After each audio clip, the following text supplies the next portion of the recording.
Support the Amigos podcast and keep the Amiga goodness flowing for just $1 a month. Visit our page at patreon.com/AmigosPodcast.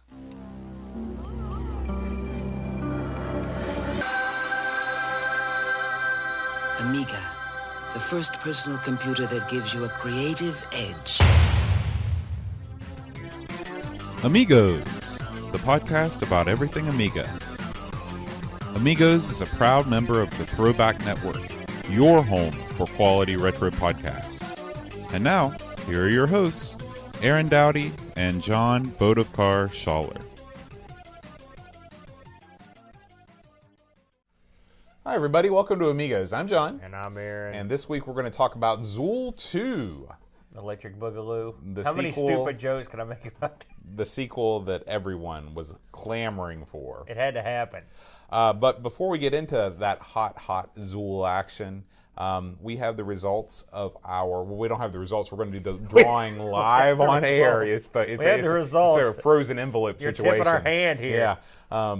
So, do you know about the frozen envelope situation? Am I going beyond like the Icky Woods thing again? The frozen envelope. No, I don't know what that is. So then, like the 1981 NBA draft. Yeah. Oh, the Lakers thing, or it was the Knicks. Yeah, with Isaiah Thomas. Yeah. I'm pretty sure. I didn't know that was the name, but yeah. You mean they rigged it? That's what you're saying. Yeah. Well, don't say that before we do ours. It makes us look like we're crooked. We might be. Can you be crooked when you're giving things away for free? I don't know. Because that was for a lot of money. Ask John Thompson. So, anyway. We are going to give away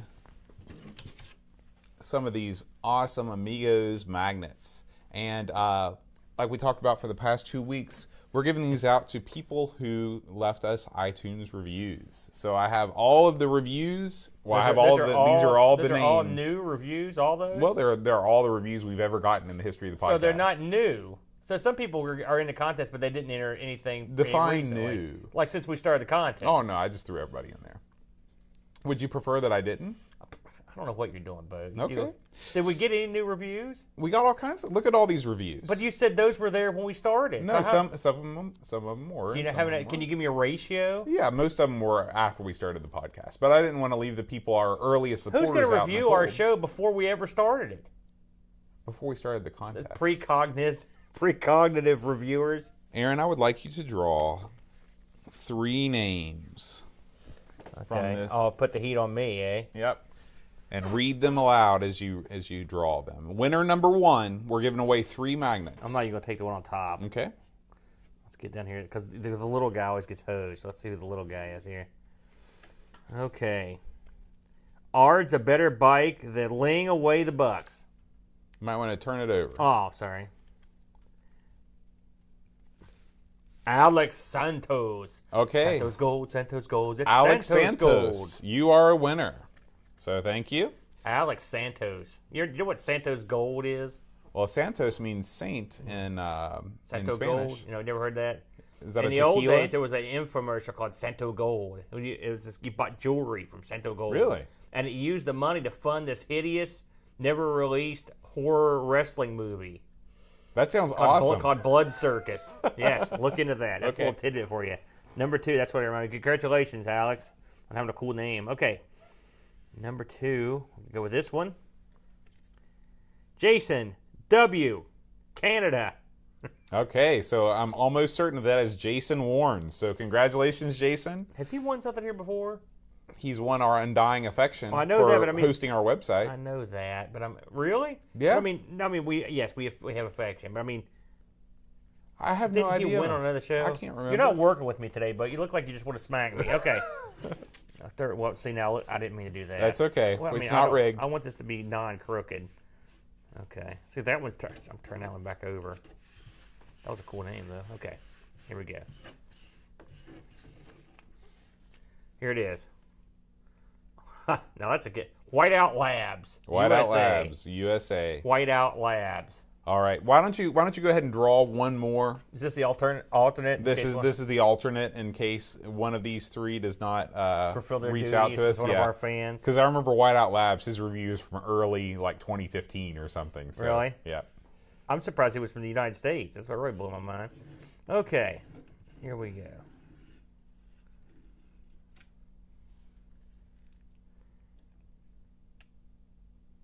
Niao.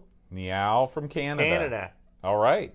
He's a hoser. You are our alternate. So once again, Jason warns, Alex Santos, Whiteout Labs, and Niao, please reach out to me with your address, and I will send you a lovely Amigos magnet provided by Jonas Rulo. Jonas Rulo rules. In Hawaii. Yeah. He's living the dream. All right, Aaron. Now, let me ask you a question. Okay. Here. Some of these could have been horrible reviews, right? They could have been. Uh-huh. They were all positive. They were all positive reviews. So the bribing worked. It did. All it right. did. Very good. Why don't we move on to the world of Amiga news? I'm sure there's been lots of awesome stuff going on this week. Yes, there has. Let me bring up the Gambletron 5000 here. Did you see any awesome news that you wanted to talk about while I get this up? Well, we can talk about a classic Amiga getting modernized with a custom Amy ITX motherboard. That is the number one story this week. Now, I believe Laurent Giroux was the one that mentioned this. In fact, he told me he mentioned it to me a month ago. Whoops, sorry. Don't ever Twitter me and expect a quick result. So what this has got a lot of potential, in my opinion. It's the classic Amiga in a modern PC-compatible motherboard. When I say I mean like PC case-compatible motherboard with some modern ports. This would be awesome. Now, what you got to do is you have to populate this sucker with your own chips, right? But you put the Amiga chips on it, you see. So one would ask, where would one get these chips? And how would one put these on? That's your problem. But I like the idea that you could have a new case. You know, this has a lot of potential. I thought about this quite a bit this week, and the fact that they've put this together. I mean, this could conceivably be. You know, we talked about the new Amiga, the new brand, the new line of Amigas. This could be a new line of classic Amigas that would be a lot of fun. Mm-hmm. What are all the chips available? Is the first question. The answer is no. Right. I mean, where would you source those? Old, jacked up old Amigas. Okay, so the idea is that you're taking Amigas that maybe have board damage or something like that. Okay. That's right. Now, what would you not want to do? Well, take them off Amigas that work okay. I guess would be the obvious choice. It's a shame that and the thing is those chips ain't coming back. If you know what I'm saying. I mean they're gone. So that's kind of a bummer. But still, I really like the idea of that. So I think that's kind of neat. I didn't catch a price. I don't think it's actually in. It's not out. It's not out. It's not in production right yet. But it looks like it'll be a lot of fun. So next story I wanted to talk about. I know it's not a ton of stuff this week. And this is kind of a couple weeks old, but I just saw it, so it's new to me. They are bringing back Amiga Joker. Remember Amiga Joker, our favorite magazine. They crush games left and right. The German magazine, and you can pre-order it right now. They have, I guess they're going to pick up right where they left off. Pretty cool. If you're in Germany or you read German, I don't think they're going to have a non-German version. I didn't see anyone talking about that. Mm-hmm. Might be kind of neat. Pretty cheap too, $5. Yeah. Oh yeah. Not bad. Not a bad price there. Next little ditty. There's a new. It's not new really. There's a incredibly old space shooter that has been dug up. The story on it. This is from Indie Retro News. Story on it's pretty interesting. How they turned it up, but it looks pretty good. I watched him play it. What's it say the name of that thing is? Zooz. Zooz. That's right. It's sort of a voxel deal, but I mean that looks okay, doesn't it? Yeah. You know, again, this is the HUD's a little ludicrous. More than half the screen. I don't think this was ported from the ST. No. But I mean, that looks pretty. I'm thinking to myself, why didn't we see more of that? Right. That's not bad. Yeah. I believe that voxel technology was in some of those old chopper and tank games on the PC. That same sort of a gimmick. You know, I'm no professional vox, but I think that's kind of cool. Zeb gave us an article, or actually it's a video from this. I caught this on YouTube a while back. Pimping the Amiga in 2017. This guy's going to work on his Amigas and all kinds of crazy stuff, and goes over some of the accelerators and modern stuff you can put in them. So if you're into that sort of stuff, and if you've got a spare treasure chest full of wad cash sitting around, then hop over and have a look at that. I'm trying to think what videos. Oh, we did release a couple videos this week. We'll touch on those before you get to the site news. We released our pathetic attempts to play R-Type on the Amiga, and then just to show that we were not going to be biased, we also sucked up the arcade version too. So double trouble this week. We did our best. I will say R-Type and R-Type 2 are the first things we did in the Amigo Studio East, where we had the other camera. And that performed well. It was just we had a myriad of problems, but I think next time we will have better luck. I'm changing some stuff around, but yeah. So we've got a couple. If you want to see some Amigos play R-Type stuff, there you go. And I'd say probably this coming week, since we're doing Zool 2, we will probably have some Zool 2. Plus, I think we're going to try out the Jag version of Zool 2. Yeah. Which, for comparison, enjoy. But that's pretty much all I got. What do we have for the site? All right, well, we got a couple of site updates this week. If we go over to everythingamiga.com. That's the place. Dreamcatcher has been writing. I thought I actually had this open because there was something that I wanted to reference. That's all right. I will find it again. Dreamcatcher has reviewed the game Doodlebug, which is a platformer, sort of a side-scrolling platformer in the same vein of Zool that we are reviewing tonight. Now, this game automatically has a few, it looks okay to me, It's got a story. It's got story mode. It's got the cutscenes at the beginning. However, the reviews of this game all say if you have 25 pounds to spend, you need to spend it on Zool instead of this game. So if you're comparing Zool and all of its greatness to this game is probably not that great. That's it looks okay. Yeah, it looks Doodlebug, eh? Yeah. I've not heard of that one. And so I will check this out because I'm a fan of the side-scrolling platformer. And it seems like it's got some personality, this little Doodlebug guy. So I actually kind of like that art style.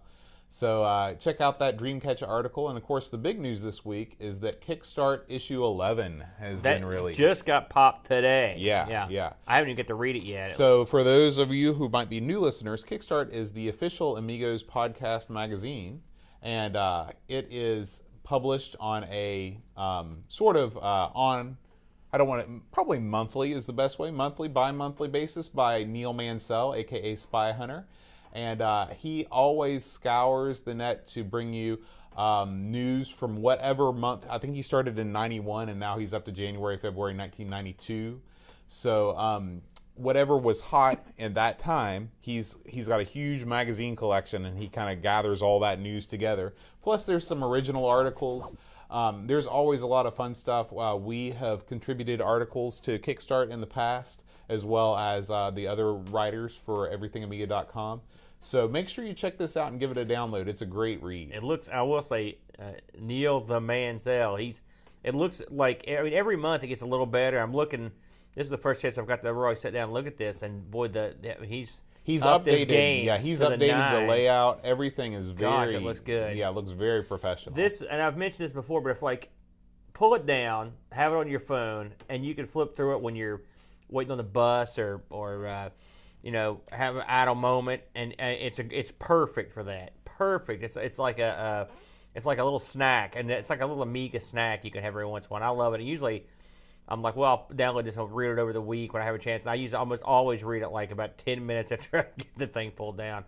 We've wrote a couple things for it. And I've got something I'm writing for right now. I wasn't ready for this issue, but and I'm sure you've got something in the back of your head. But Neil, really, it's a one-man show. It's unbelievable. It's another him and Dreamcatcher. Those guys are unbelievable at doing the written. They're the masters of the written word. What are we? I'll let you know when I find out what we're the masters of. We're the masters of acknowledging that you're masters. and that's it for the site updates this week. I want to once again. We are running the Amigos challenge. I challenge you over there. Excuse me. We are playing Turrican 2 this month, and it's the best score on your first man in Turrican 2. There are submission guidelines in the forums. Boat. If you go to everythingamiga.com/forums and then click on the Amigos Challenge forum, you can see there's an emulation setup guide. And then if you click on this post, this is all of the rules here. So we want to get as many entries as possible to really make this a fun challenge. Yeah, and you get a goodie this time around if you win the challenge. We'll never get a goodie, Boat. I'm afraid. No, we will never win the unless challenge. they have a challenge that I'm halfway decent at. But this was a suggested challenge that sounded good to me. Turkey 2 is a fun game. That again, another game that is fun that we just aren't very good at. Yeah. But, hey, I'm getting better. But yeah, if you shoot me a video, they will all go out in a super duper end of the challenge video, and I'm going to try to put together in the vein of the way Brew Barracuda was doing them, because he was doing a tremendous job. I'm going to do my best. But the contest is supposed to end on the 27th, but we may extend it a little bit more past Halloween. So, but don't wait around. If you've got something, send it in the next week if you can. Yeah. All right, Aaron, it is time to talk about everybody's favorite game on the Amiga, Zool 2. Well, I will say, Mr. Boat, that when you suggested this, as I mentioned, I was not exactly licking my chops. Now, I've played this game in the past, and so I thought, well, we'll see how it holds up to my memory. Also, it happens to be a game that I own on the Jag, and so most of what I've played it on in the past decade has been the Jag. Now, before we get into anything else, I think this game sports probably the most annoying opening theme of all time. I'm going to play a little bit of it here so everybody at home can listen. Wow, music? We never listened to this. Okay. And but do you remember what it sounds like? It's like somebody took a sound effects CD and just played one sound after another. The first game had almost the exact same song. It's just like it's like someone just got unleashed with the sound effects. Yeah, You're right. Yeah. We'll get to that. So Zool 2, this was released in '93, so a later release. It came on 2 discs, or they had or a CD. Published by Gremlin, of course. We all know that their name is all over the place on it. 2 players. It's a hot seat, 2 players. Developed by an outfit called the Warp Factory. They did a game. They did very little. Listen if you heard of either one of these games. Battle Bound. Never heard of that one? And Harlequin. So now you got me on that. That's Joker's. Yeah, Harley Quinn. The music you love so much. They had 2 fellas that worked on the music. Tell me it wasn't Husselbeck. I'll never forget. It was Neil Biggin. All right. That's a great name. Neil Biggin and Patrick Phelan.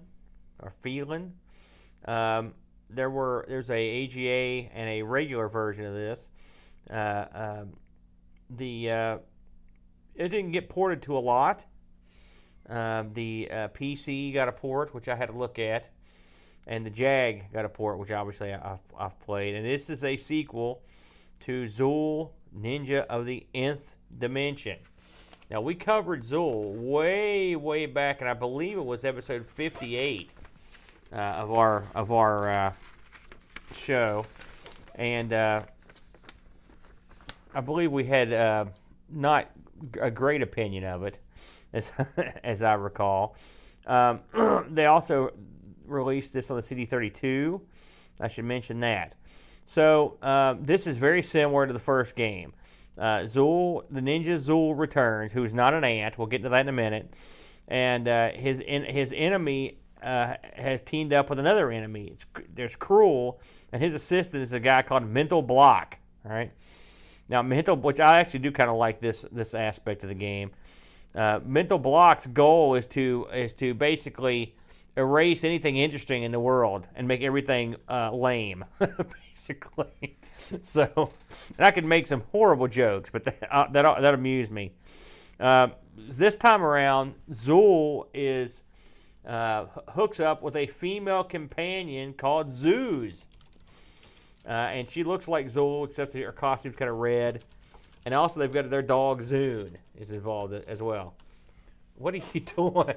Why were you looking at me as you were typing? That's creepy. I'm giving you the impression that I'm paying attention to what you're saying. Oh my gosh! Oh, you know all this stuff. You got Zool. You got, what is the female's name? Zooz. Now it seems weird that you would name the female Zeus, the No, Greek not god Zeus. of. Zooz, like Suze, but Zooz. Z-O-O-Z. Okay, and what's the dog's name? The dog's name is Zune. Zune. Yeah. Just like Welcome to the Social. Can you imagine if you lived on the planet, the nth dimension, and your name? This is the way your names went. There's gonna only be a lot of people in the. You're gonna run out of Z sounding things. They're gonna have like Z-O-O-X, Z-O-O like. There's Zoop. Zoop. Yep. Did you ever play Zoop? I know of it, but I've never played it. It's always on when you download a ROM set. It's always the last ROM. Zoop is the last one. So you're like, whoa, we got two characters in this one. Now we're going to have some fun. Well, number one, like I said, there's only one player going at once. That was the real letdown, right? It would be cool to have both the ants going crazy 8 bonkers. Yeah.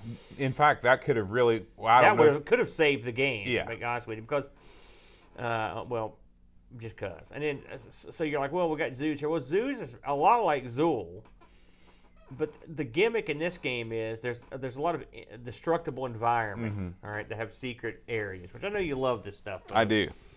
And Zooz has the ability to blow up or destroy certain areas, and Zool can blow up and destroy other areas, but they can't do both. And so what that means is the way you go through the levels is going to be a little bit different depending on who you're playing.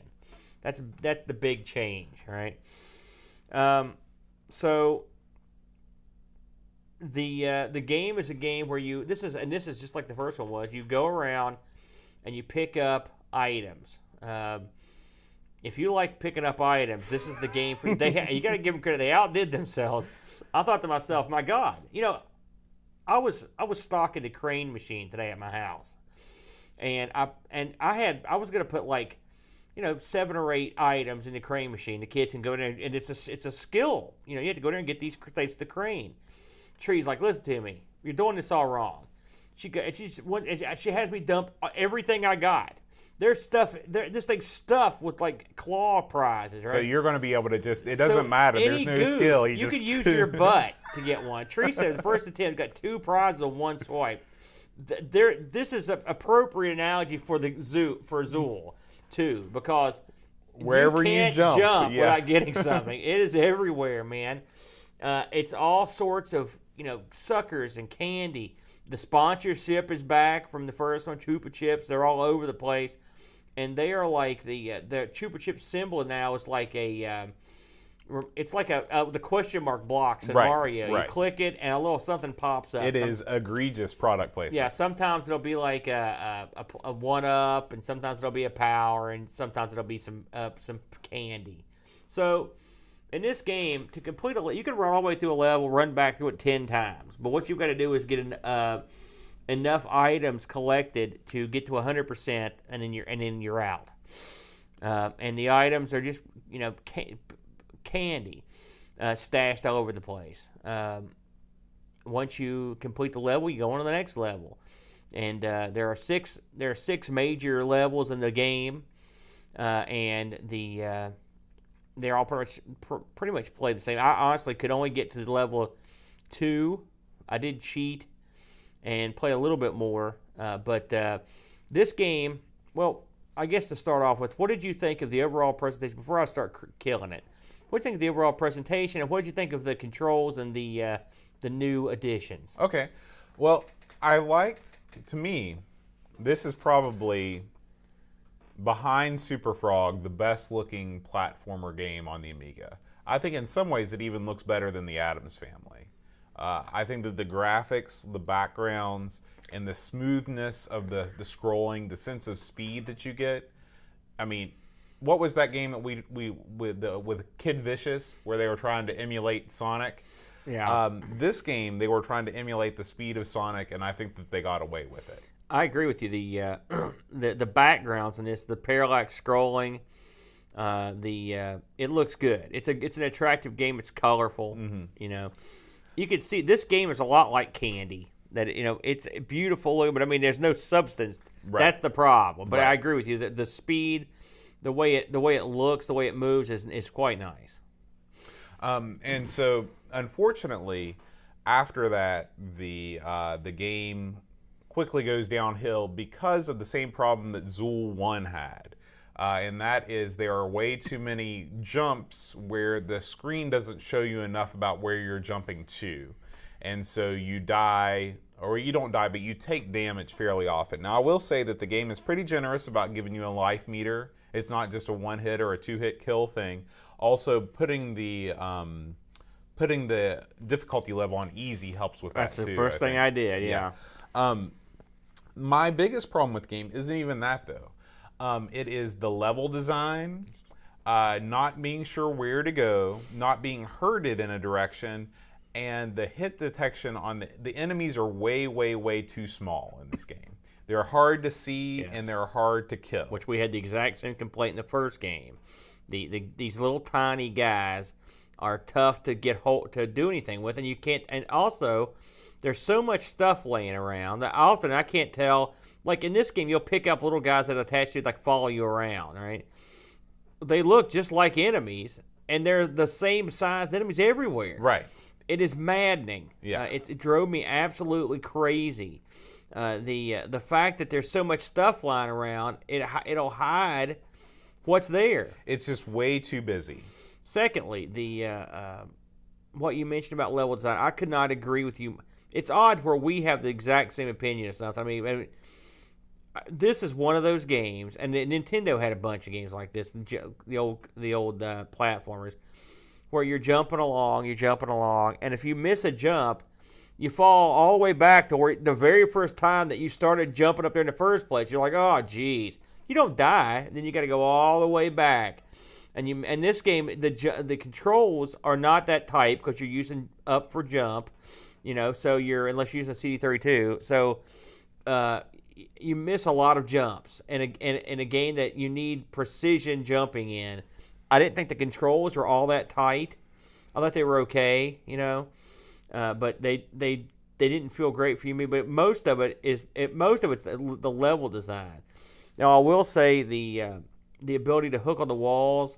I think they made that a little more palatable for me. I felt like I could do it better here. Mm-hmm. I thought the actual wall climbing and grabbing mechanic was okay. Right. I'm looking at the video. Here's a perfect example. This section drove me nuts. There's a section here where you're jumping from platform to platform, and they're blind jumps, and you literally just have to jump assuming something's there. Mm-hmm. I hate that. Yeah. Because and no good game makes you do that. Maybe once or twice in the game you'll have to jump. I mean, like a jump where you may die, and in this one all it serves to do is just make you go back and do the whole thing again. Right. And the thing that really annoyed me was that when you get down to the bottom of a section, you're like, oh, no big deal. I'll just climb the wall and get back up to where I need. But they've put stuff on the walls. It's like icing or something. In certain areas. You're right. It was like the developers were going out of their way to make a frustrating experience. Yeah. Let's see. Other things I didn't like. Let's keep the ball rolling here. You can have sound effects or you can have music. You can't have both. What are we doing here? It's 93 and we can't get this settled. This is an AGA game. That's ridiculous. You should be able to have both. There's no limitation. I mean, we've seen plenty of games that you have both. Mm-hmm. So I hated that. Did you get to the bonus stage? No. It's Arkanoid. I mean, it's exactly like Arkanoid, except lamer. Is the ship? The ants are have electricity run between them, and they whack one of those little critters up in the air to hit blocks. But I mean, that's a pretty weak effort Yeah. in terms of a bonus Especially game. when you consider that the bonus stages in the Sonic games, which this game is emulating, are great. Yeah, I've heard there are a few other bonus stages, but I didn't get there. The problem I have with, and I'm going to be completely honest about this one. I played this week, but it was not a game I was reveling to play. It just, I mean, it's hard for me to enjoy it because I just don't think it's a very well designed game. Mm-hmm. Like you said, it's there are elements here that would make a game that should make a good game. I mean, but it's got, and also I wouldn't call it at all original in any way. You've got your stand. I mean, at least again, not having went through the whole thing, I've watched someone play it all, but I can only talk about the stuff that I played. You've got the dissolving bridges that leave once you jump on them. You've got the things you bounce up and down on. You've got the rocks you shoot, to reveal secret areas.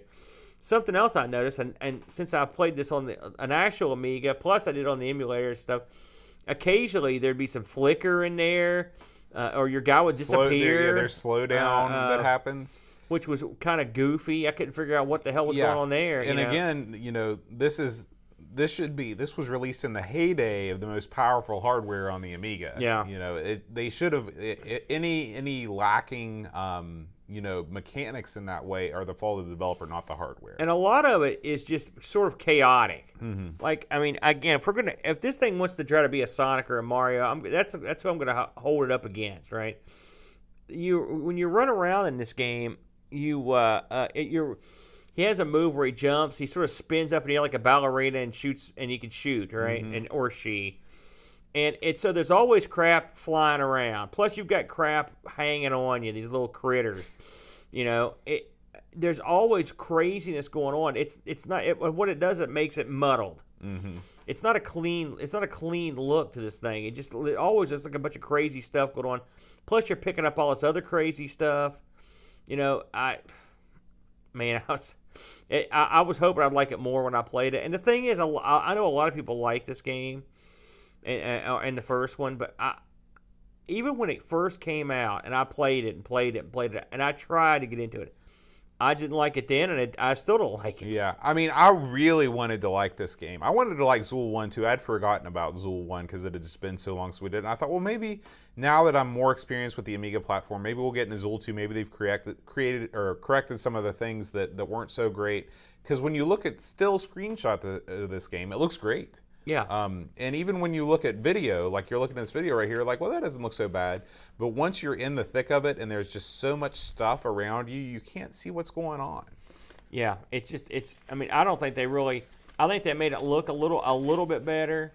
But I mean, it's definitely not leaps and bounds better than Zool 1. Zool 1 was not a bad looking game. What it reminds me of in a lot of ways? If you ever play the Worms games, the Worms games, when you have these little landscapes, they have this weird junk just like buried in the hillside. That's exactly what this looks like. That's a dead-on comparison. You know what I'm talking about? Absolutely. It's just like weird crap everywhere. But in that game, it works because you're blowing it up. It's in the background. You don't need that. Right. So I don't want to sit here and beat a dead horse, but I have the same problems that I was telling Bo. I listened to our episode where we reviewed Zool, just to kind of brush up on what I thought about the original, what I mentioned. And it's eerie how similar my thoughts are on this, because it's the same crap. It's worse in a lot of ways. I mean, the game is better and it's smoother, but I mean, having all that crap hanging on you, the same, when that you get these power-ups, and the power-ups will give you like a 1-up or something, and one of them will give you that shadow version. And the shadow, I never really figured out what it was supposed to do. Yeah, and we had the exact same comment in the first show. It's like, it's utterly pointless to have it. It's like, well, I guess I get extra bullets. It's not like you're going to die any slower. I will say, in this game's defense, I like finding the hidden areas. There were some very pleasing sound effects. Mm-hmm. We can listen to a little bit more. Yeah, of that music. It's funny when you get to a sound. There are certain areas where there's almost like a harp or something. It was a really pleasing sound. I like the sound. Now I wish I could have some music with my sound effects, but the sound is cool. I mean, they didn't cheap out on the game.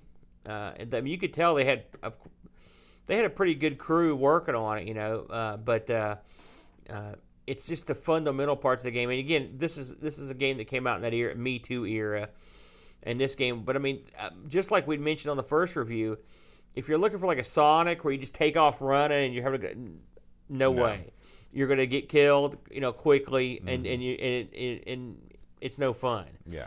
I will say they are generous with the hit points. I agree with you on that. They're generous with the men. You get a lot of men, which is the only reason I could get as far as I did. But again, I thought the control, just to get into the controls for a little bit, I thought the controls were looser. He doesn't control well. I had the same problem the first one. Yeah, I wouldn't say it's definitely not floaty, but you feel like you've got too much momentum relative to your size. The way I judge games like this is, do I feel like I got screwed? You know what I'm saying? Do I feel like I died because I did something wrong, or did I get screwed? And I often felt like I got screwed, and that also goes to the hit detection. The parts of this game, when I'm watching this video here, and I'm watching the battle here. I mean, if you're just watching this, it looks like an okay game. I mean, it's not fun to play. So I mean, I guess I'm just gonna leave it there. I mean, with no in-game music, or sound effects, you have to make a choice with the kind of wimpy control and the real crummy level design. I didn't enjoy it, and I've had enough Zool for a while. Let's just put it that way. Yeah. There's what I was talking about, by the way. There's the Arkanoid level. I mean, it's a shameless ripoff of Arkanoid. Even the little things float down when you occasionally when you destroy certain, like they do in Arkanoid. Wow. But I mean, is that the best you can? I mean, let's say they did this one time. Mm-hmm. That's the best bonus game. Remember the bonus game in Super Frog was like a fruit machine? Right. Now that's pretty clever. Yeah, At least you got different. Something going here. But I mean, Arkanoid? I mean, come on. Yeah. That doesn't make any sense even. That doesn't make a lick of sense. So were the reviewers kind to this game? They probably liked it more than we did. Amiga Dream had an 85%. Amiga Format, 9 out of 10. Pretty good. Yeah. Amiga Joker, 77%. Amiga Power, 87%. And the one was not that kind. He only gave it a 63%. I mean, if I was going to sit down and lay like a percentage on it, we sound like we're being super critical. It's not a dud. It's just not first-person pinball. Right. It's just if you were going to give a percentage score to this game, what would you give it? 72. I'd go a little higher. I'd probably go 75 to 80. I mean, I will say this, and this is something else that changed my perspective. One of the benefits of doing this show is that we've had the pleasure to play a lot of platformers, right? And we've played your Addams Families and your BC Kids and your Caveman, that idiot. What was that thing called? Kid Vicious, and Rough and Tumble, or Rough and Ready. Rough and Ready. And even stuff. I mean, you could put this in the same vein as like a Turrican. Mm-hmm. I mean, and so when you've played the good ones, I just won't accept something that's just not as much fun. I mean, it just doesn't do it for me.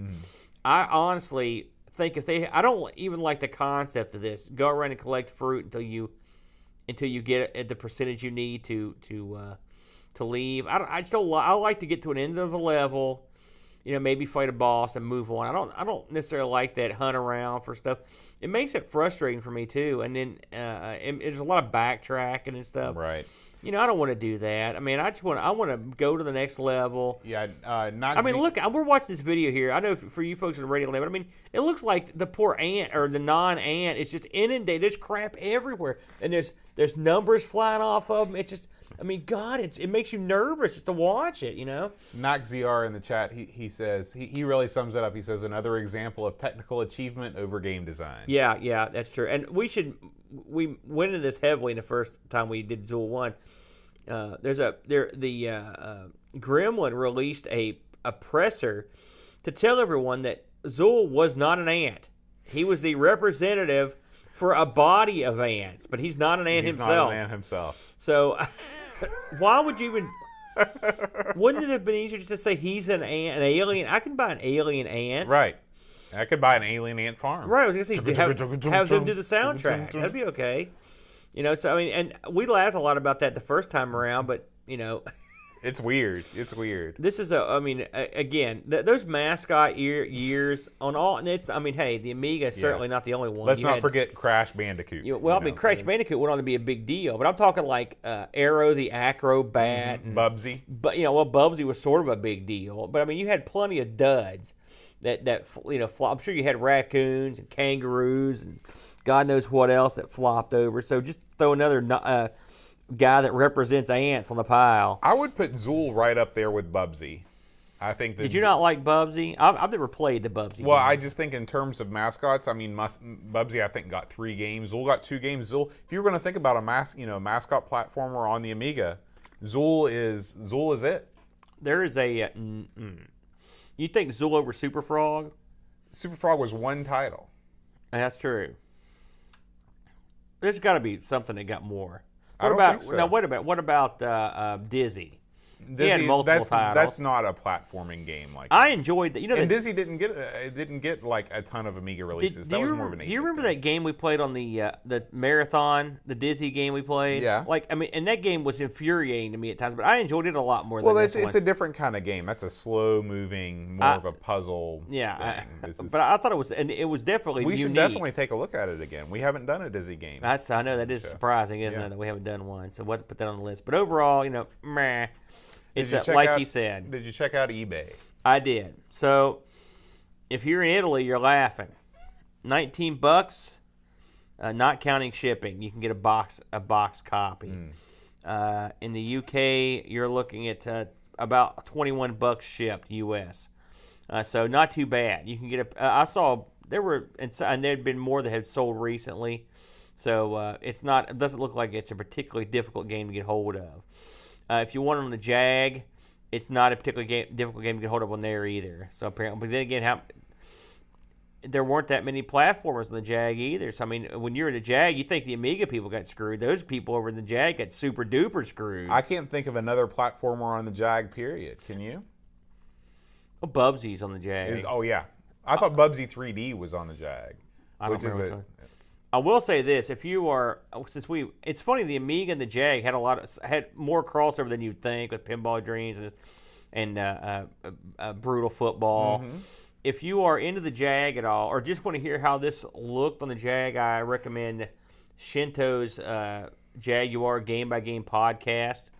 He did a review of Zool 2 in episode 16, I believe, and it was if you've listened to Shinto, his podcasts are meticulous podcasts. So if you're into the Jag and you want to check that out, that's a good place to go. So I heard that one too. All right, cool. Well, Aaron, why don't we switch gears away from Zool? And this was such a big hit last week. Let's switch way away from Zool. We're going to do this again. This is another retro computing price quiz. All right, I enjoyed this. Although pick something that's not that cartridge was. That was weird. I'll when pick you said something. $9.99 on that, I was like, man, that was an expensive card. And you're like, no, it's $9. I'm like, wow. All of this comes from the Damark, the Great Deal Company. I always thought it was Daymark. Might be. I think I bought not used. I think I bought blank floppy disks from them. Yeah, I bought used floppy disks from them. They're the place to go. Can you imagine? That's how cheap I am. I bought used floppies.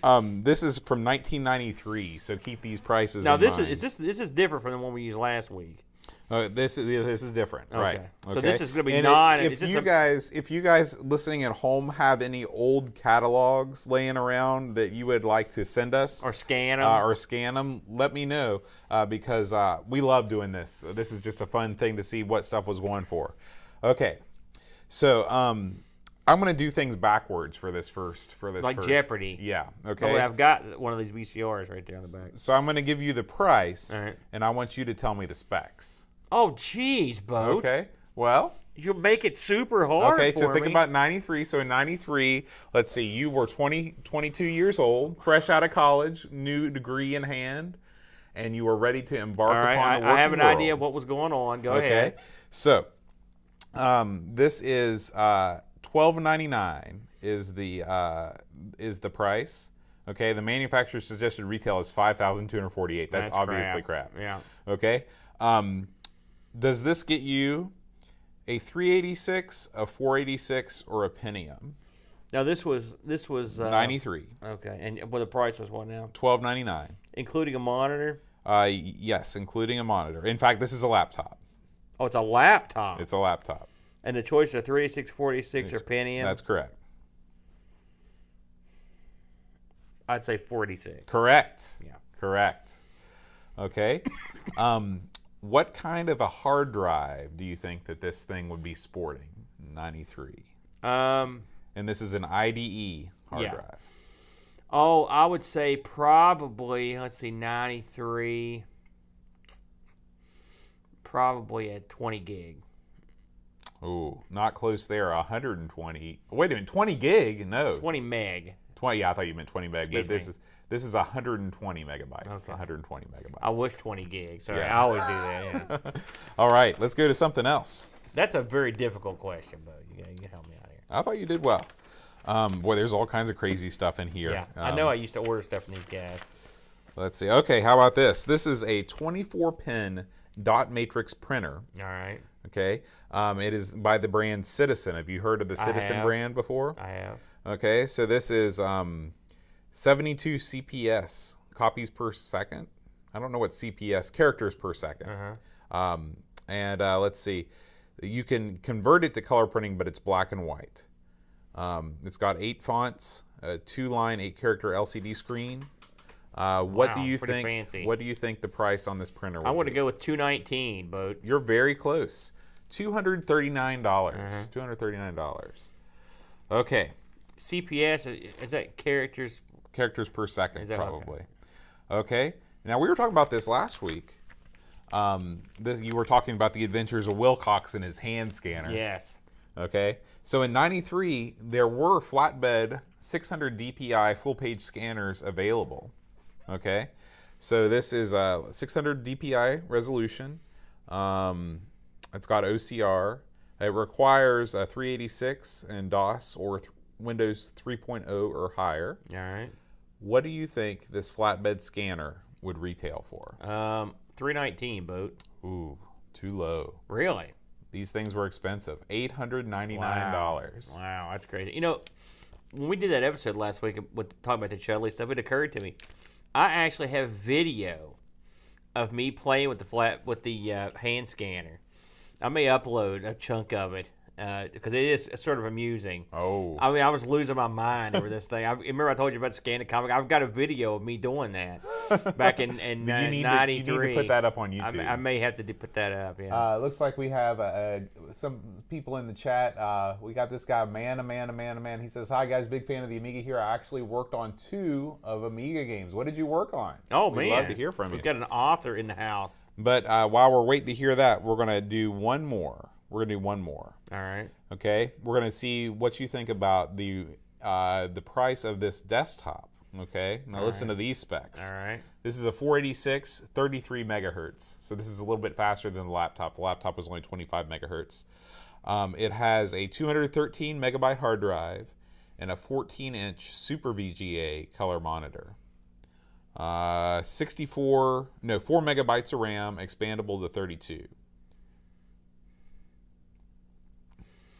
Well, let me think here. The monitor is going to be the tricky part. I'm going to say $899. Too low. This is, and I guess it's because, you think that the laptop would be more than the desktop, but the desktop is actually more. This thing is selling for $14.99. Is there a brand on it? It is not really a leading edge. Yeah, it's hard. See, these are hard to guess because there's a huge gap in prices. I'll give you an example, and this is what I'm basing a lot of my guesses on. So in '93, I had my Amiga 1200, right? When I moved to Lexington to take my new job with IBM. I knew I needed to get some sort of PC compatible because at the time I could tell the writing was on the wall. Amiga was boned. They were screwed. So I sold the 1200, the regret of my life, to buy a PC clone. Ponder that, if you will. By the way, I had to live with that. And so what I bought was what I could afford. And I think I paid $800, and I got a 486 that was not really a 46. It was a 486 style chip and a 386 motherboard. Cyrix made a chip that would fit the 386 socket that was a 486 chip. And so that was the most I could afford, And so it was a pseudo 486. So how much was this? I think it was $800, and I think it came with a monitor. And when you sold your 1200, were you able to get most of that $800? Not even close. No. I think I sold, and I had the hard drive, the Amiga. Gosh, I think I sold them for $300. Oh wow.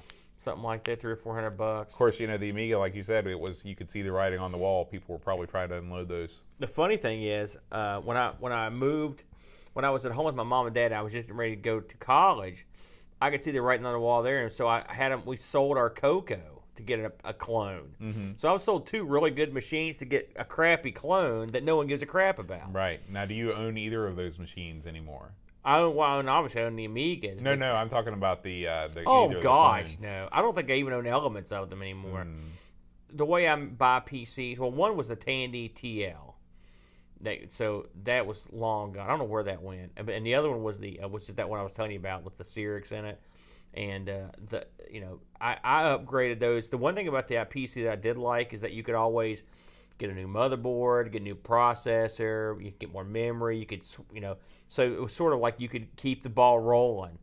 I've got files on my hard drive that I've had since probably the 90s, early 90s, that and all I've done is just backed them onto the new hard drives when I get them. I just kept the ball rolling. Mm-hmm. So, that's the good thing about it. With the Amiga, you can't really do that. Right. So that was kind of a nice thing about a PC. But man, I think of the Amiga stuff I sold over the years. I mean, I had sound digitizers, video digitizers, bridge boards, accelerator cards. You had the 4000T. I had 4000T. I had 2 New Tech video production. The video toasters. Mm-hmm. I had 2 of them. That I sold. So I mean, I had a ton of stuff that's came and went, and a 3000 too, and a 2000. So I've owned at one time. I've owned almost every Amiga there was. Except the 600. It's really the only one I think. I mean, not counting the 5,000 plus or 500 plus. Mm-hmm. But I mean, I've owned most of the major ones. Right. So yeah, there's a lot of self beatings over this. But what are you gonna do? You gotta have money, right? That's right. Yeah. Well, Aaron, it is time to thank our Patreon supporters. All right. Last week's song was a big hit. I will say, I mentioned to Teresa that you badmouthed Nirvana. She was appalled. Well, she's of the age where Nirvana worship is common. I like Nirvana. What are you doing? And I'm of the age. You're of an age where Nirvana worship is not common. I'll give you that. That's true. What's with the look on your face? That's a disturbing look.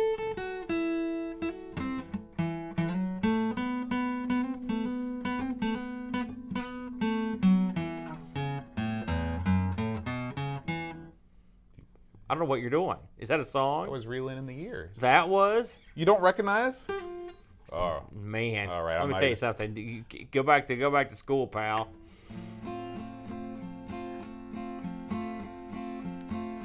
Dreamcatcher, Lauren Jerussi, Brian Jones, Christopher Hassel, Adam Battersby, Lane Denson, and Brent Dowdy, Darren Coles, Brutal Barracuda, Ravi Abbott, Jason Warnes, THT, Josh Hand, Tapes from the Crib, Will Williams, Adam Bradley, Alan Kabah, Neil Mansell, Anthony Jarvis, O'Brien's Retro and Vintage, Pixels at Dawn, Daniel Pinkston, Gary Hucker, Will Williams, Chris Foltz,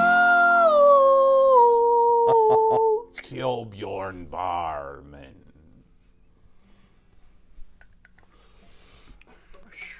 Got up for that one, didn't you, Boat? All right, folks, if you would like to be added to that illustrious list of names, check out our page over at patreon.com/AmigosPodcast, and you can support the Amigos for as little as $1 a month. Aaron, next week, Halloween Spectacular. Halloween Spectacular Who 3. Who knows? Who knows what we're going to play? It's a surprise, a spooky surprise. Ooh.